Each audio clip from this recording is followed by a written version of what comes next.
Muy buenas tardes a todos y bienvenidos a un nuevo programa del canal de Vicente Fuentes y de la web ufopolis.com. Hoy vamos a hablar de uno de los mayores mitos modernos que de hecho han crecido al amparo de Internet. El Slenderman como ser que al final ha acabado instaurándose dentro del inconsciente colectivo como símbolo de miedo, como arquetipo de una historia de terror que nos es familiar de alguna manera, que conecta con algo que somos y que siempre hemos sido como seres humanos. El Slenderman, que como veremos en este videoprograma, es una leyenda urbana, un mito, pero tiene mucho que ver con antiguas leyendas de diferentes pueblos del mundo, de diferentes civilizaciones, en diferentes periodos de tiempo, que hablan exactamente de los mismos seres, exactamente de las mismas características. Para el que no lo conozca, el Slenderman es pues el nombre de El Hombre Delgado. Es un personaje que supuestamente fue creado en el foro Something Awful en el año 2009, es decir, es un personaje creado e inventado por un usuario, y se lo describe como una especie de hombre muy esbelto, muy alto, vestido siempre con traje al estilo de los hombres de negro o los agentes de la película Matrix. El Slenderman puede estirar sus brazos hasta límites insospechados, incluso puede crear tentáculos al final de los brazos. Todo esto lo usa para asustar y capturar a las víctimas, dejándolos en un estado hipnótico.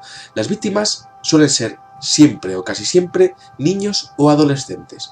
No se sabe cómo este ser elimina a sus víctimas, ya que no existen ni cuerpos ni pruebas, según la historia y la leyenda urbana, solamente desaparecen. Además, prefiere secuestrar, como hemos dicho, a los niños y solamente puede ser visto o fotografiado por ellos o en presencia de ellos. Alude esta naturaleza a las visiones que podrían tener los niños, y esto ya es bastante misterioso porque hay algo en la raíz del mito de Slenderman que enlaza mucho con las visiones de terrores nocturnos de los niños pequeños, ¿no? Algo como que solamente ellos, los niños pequeños, pudiesen ver en su espectro de visión desde su óptica. Bueno, la fuerza del mito de Slenderman ha trascendido en la sociedad norteamericana hasta el punto de convertirse prácticamente, como hemos dicho, en algo pues muy real, ¿no? En un miedo atávico como el que podía ser el hombre del saco, o podía ser pues el duque de Alba en Holanda, o cosas así, ¿no? A mí me interesa mucho porque el Slenderman nos permite acercarnos a los mecanismos que hacen que la sociedad acepte y se adapte a ciertas cosas. Y de hecho, es interesantísimo observar que todo lo que es la historia del Slenderman realmente tiene un grandísimo fondo de verdad que conecta muchas historias que hablan de los mismos miedos que están instaurados en los seres humanos desde que somos seres humanos. Es interesante también observar el boca a boca en una época como la que es de Internet, ¿no? El boca a boca a través de las redes sociales y de los foros, y también el hecho de que esta historia realmente no deja de ser un cuento muy similar a los de los hermanos Grimm, por ejemplo, ¿no? A Hansel y Gretel, o Caperucita Roja, o cosas así, ¿no? Que siempre están hablando de la desconfianza ante los extraños, y además siempre está relacionado con esas leyendas, esos mitos de seres en el bosque, ¿no? Muy similares a cuando encontramos avistamiento de humanoides, en casos ovni, en los bosques. Tenemos que remontarnos, como decíamos, año 2009, foro Something Awful. Resulta que a alguien se le ocurre hacer un post sobre, pues vamos a fabricar fotografías paranormales. Y de repente pues hay un señor que se llama Eric Natchen, que tiene un alias, un seudónimo que se llama Victor Surge, que cuenta la historia de este ser Slenderman, ¿no? Y además dice, este hombre es un hombre muy alto, de piel blanquecina, vestido con un traje negro de ejecutivo, con corbata, brazos extremadamente largos, completamente calvo y sin rasgos en su rostro, totalmente borroso, como si no tuviera cara. Este hombre se basó en el mito de los hombres sombra, un mito que está muy relacionado con algunas visiones que tienen algunas personas del mundo, y esto como investigador os digo que a mí me han llegado emails en donde me han comentado vivencias así, de gente normal, honrada y trabajadora.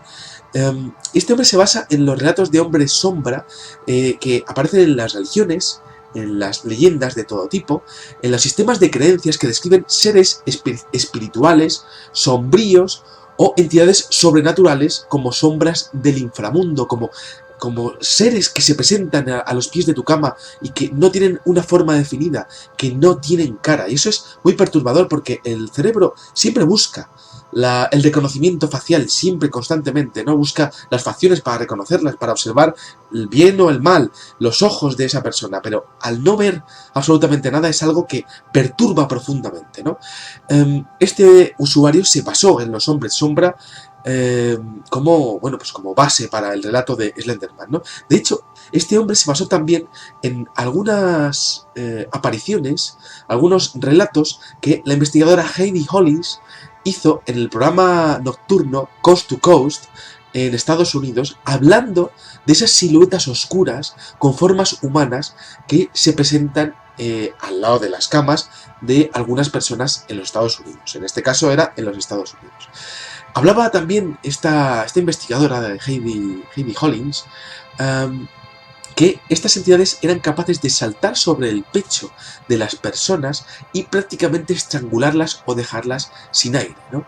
Y además hablaban esas personas que estaban en un trance mientras que ocurría todo esto, igual que ocurre con los relatos del Slenderman. De hecho, ha habido algunos investigadores, y esto no se ha podido comprobar, yo creo que a día de hoy es muy difícil probar fotografías y vídeos de algunas cosas paranormales. Un investigador que se llama Chad Stambach, que afirma haber grabado estas gente sombra, estos hombres sombra, con videocámaras y tal, ¿no?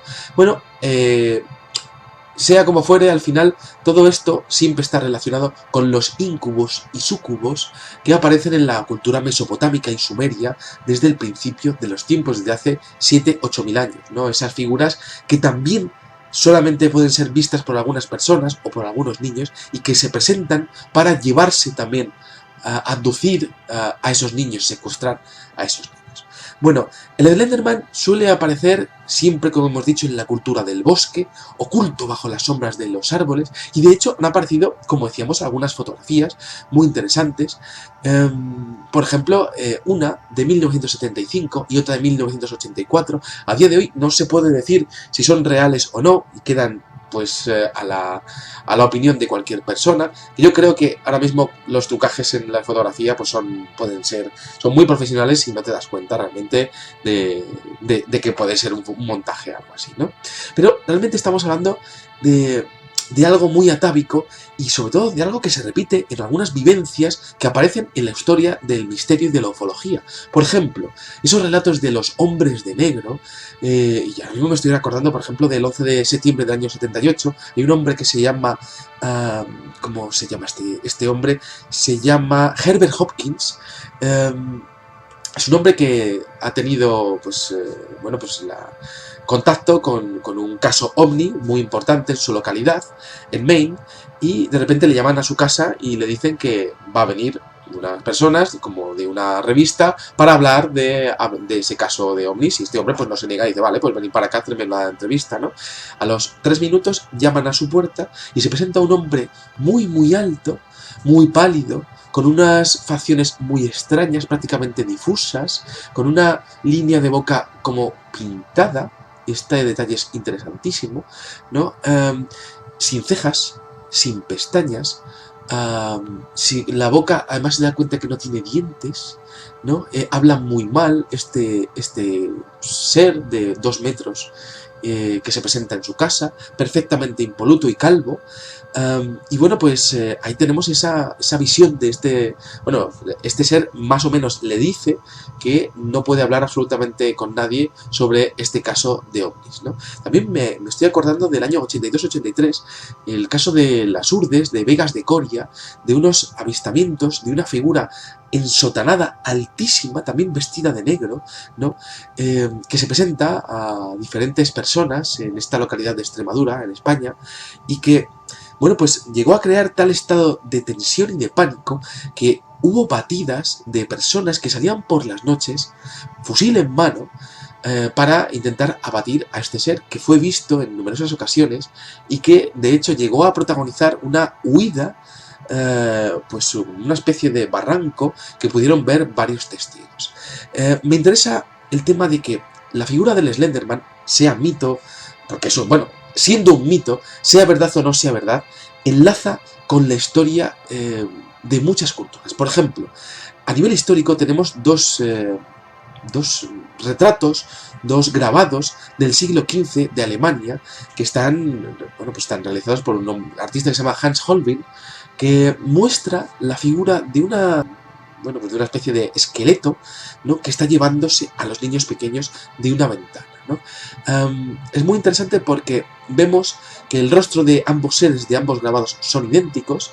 En ambos dibujos hay un reloj de arena que está simbolizando siempre la muerte en este tipo de grabados, pero el autor y la fuente no es confiable y también se queda como también una leyenda urbana y algo que ha podido ser modificado, sobre todo en el caso del segundo retrato, ¿no? Pero si nos quedamos en Alemania, vemos que en el folclore de ese país tenemos un personaje como el Der Grossmann. Es un hombre alto, un mito del siglo XVI, asociado a la zona del Bosque Negro de Alemania, que se lleva a niños que entran a los bosques de noche y les retiene. Luego también tenemos un ser en Alemania que se llama Der Erklin, que aparece además en un famoso poema de Goethe, Goethe, que es el hombre que llegó a ver a su propio doppelganger, es decir, una especie de su propio doble. Y bueno, pues este de Erklin es descrito como una criatura que solo puede verse o puede ser vista por niños pequeños, también sin rostro. Luego, bueno, pues hay una artista que se llama Kate Kollwitz. Es una de las figuras más detalladas del realismo crítico alemán del siglo XIX, y a principios del siglo XX esta mujer tiene unas visiones en un bosque que le implican y le inspiran muchísimo miedo, le dan muchísimo miedo, ¿no? Y bueno, pues es una especie de figura sin rostro, muy similar al Slenderman, que representa a la muerte. En el Reino Unido tenemos la figura del Fiar Duff, que es el hombre negro. Es una leyenda escocesa concerniente a una entidad malévola que acecha en los bosques. Antiguamente conectada al demonio de los cristianos, solo asustaba a los niños para que se quedasen en sus casas, sin rostro y muy alto de nuevo, igual que el Slenderman.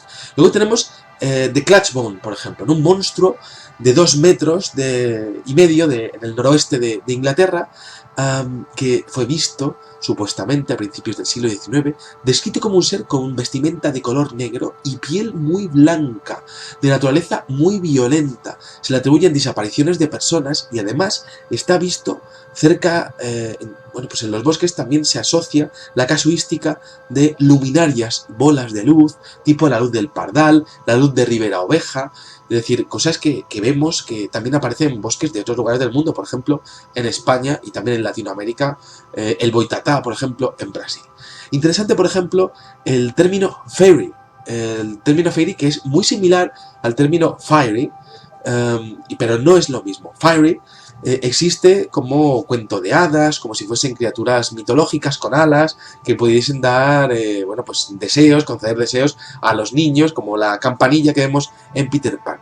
Pero luego están los fairies, que, bueno, pues tienden a ser similares, pero muy crueles, y también son capaces de transformarse en figuras muy altas, sin rostro, apenas físicos, etéreos, gigantescos y muy delgados, como el Slenderman, que se les conocía además como, bueno, como secuestradores de niños, que aparecían además diferentes a ojos de personas, atacaban y comían personas en los bosques y tenían como una especie de capacidad para aparecer en diferentes sitios a la vez, como una especie de teletransporte, y además de interceder en los sueños, es decir, algún tipo de control mental similar a la historia del Slenderman. Como vemos, este mito del Slenderman puede beber de muchos casos folclóricos, mitológicos, de muchos pueblos a la vez que estaban exponiendo el mismo ser. Bueno, tenemos por ejemplo en Rusia una figura de un hombre muy delgado y pálido que también secuestra niños que no tienen padres. En Norteamérica aparece por ejemplo el Vandal, que es una especie de bulto, y esto además me recuerda mucho al ser de Vegas de Coria que hemos dicho antes, porque el ser de Vegas de Coria en uno de los avistamientos primero se presenta como una especie de sombra en el suelo, del cual se va creando un bulto, del cual al final acaba creciendo este ser pues tan alto como era, bueno, pues este ser de Vegas de Coria, ¿no? Luego también tenemos que el Slenderman también es representado con muchos brazos, y esto me hace pensar que tiene similaridades con las leyendas Swamp de algunas zonas del oeste de los Estados Unidos, que son seres que tienen patas de araña que agarran a sus víctimas y las llevan a las profundidades de los lagos de los bosques. Una vez más, la misma casuística del Slenderman. Luego, por ejemplo, tenemos la cultura taíno, que es una cultura precolombina del Caribe, que hablaban de los Deupia, un humanoide sin cara que paraliza a sus víctimas y las lleva a la locura, igual que el Slenderman. Luego, por ejemplo, tenemos bueno, pues el mito del Nopera Bo, también en la zona del Caribe, y esto, además de eso, existe un caso raro, no comprobado ni comprobable, yo no podría decir que es real, es todo muy mito, ¿no? Del año 1959, de avistamientos de un ser sin cara, vistos en una pequeña sala de un teatro por una mujer de la limpieza que dijo haber visto a un ser que no tenía cara y que además tenía como un aspecto de mujer. Luego, en Japón, tenemos el Zumbera Bo, que es una especie de yokai, un fantasma sin rostro, terrorífico que asusta a los humanos. Luego también tenemos otro yokai que se llama el Ashinaga Tenaga, que es otro fantasma con extremidades extremadamente largas. Luego tenemos el Mikoshi Yudo, que es un ser altísimo de la mitología de Japón, que también se dedica a matar a personas en los bosques. Es decir, el mito de Slenderman realmente está bebiendo de muchos seres mitológicos que hablan continuamente de los mismos miedos. En China, por ejemplo, tenemos el Hundun, ¿no? Una deidad sin cara y sin sentimientos humanos. Son múltiples sus extremidades y es la personificación del caos. Luego, por otra parte, en Babilonia, los acadios, los sumerios, tienen un demonio que se llama el Alu, que es mitad humano y mitad demonio. Prácticamente no tiene alma, ¿no? Es un visitante de dormitorio que aterrorizaba también a sus víctimas, provocaba pérdida de conciencia y de habla, igual que el Slenderman. En Brasil también existe un caso curiosísimo, no comprobado, en este caso tampoco comprobado, del Parque Nacional de la Sierra de Capibara, de unas pinturas rupestres que podrían mostrar un ser de unas extremidades altísimas, pero yo podría decir que he estudiado muchas pinturas rupestres y este caso no lo conocía, podría ser un fake de internet, aunque todo lo que estamos comentando de la mitología de otros países y de seres de otros países, pues evidentemente pues eso está ahí, es folclore, pero siempre se basa en lo mismo, que es lo que me interesa a mí, ¿no? De diferentes pueblos, hablando siempre de lo mismo, sin contacto entre sí. Bueno, por otra parte tenemos también el ladrón de los dioses, una deidad egipcia con múltiples brazos, igual que se expone al Slenderman. Luego tenemos los sacerdotes aztecas, que también son representados con más de 2 brazos. Esos sacerdotes aztecas que eran la personificación del miedo y del poder. Evidentemente porque se mataban a humanos y hacían sacrificios.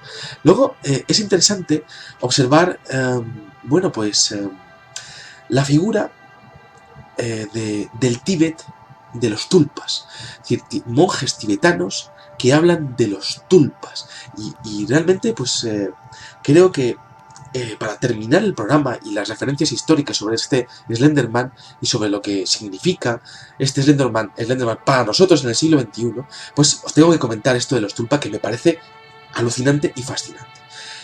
Los tulpa realmente pues funcionan como una creación mental de personas que llegan a un momento en el que tienen tal concentración o tal conexión a través de su concentración con otra dimensión o con otro plano dimensional, que son capaces de crear un ser vivo.